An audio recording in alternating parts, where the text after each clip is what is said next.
পূর্বাঞ্চলে পুলিশের তল্লাশি চৌকিতে প্রাইভেট কারের ধাক্কায় বুয়েট শিক্ষার্থী মুহতাসিম মাসুদ নিহত হওয়ার ঘটনায় গ্রেপ্তার প্রাইভেট কারের চালক সহ দুইজনের শরীরে মাদকের উপস্থিতি পেয়েছেন চিকিৎসকেরা।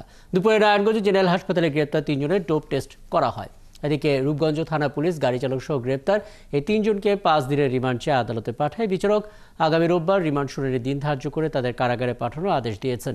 এর আগে বৃহস্পতিবার রাত 3টার দিকে 300 ফুটের নীলা মার্কেট এলাকায় পুলিশের তল্লাশি চৌকিতে একটি প্রাইভেট কার সজোরে ধাক্কা দেয়। এ সময় সেখানে দাঁড়িয়ে থাকা মোটরসাইকেল আরোহী বুয়েটের 3 শিক্ষার্থী গুরুতর আহত হন। ঘটনাস্থলে মারা যান কম্পিউটার বিজ্ঞান ও প্রকৌশল বিভাগের 2য় বর্ষের ছাত্র মুহতাসিম মাসুদ। আহত হন 2 সহপাঠী মেহেদী হাসান এবং অমিত সাহা। ঘটনাস্থল থেকে গাড়ি চালক মুবিন আল মামুন, মিরাজুল করিম এবং আসিফ চৌধুরীকে আটক করে পুলিশ।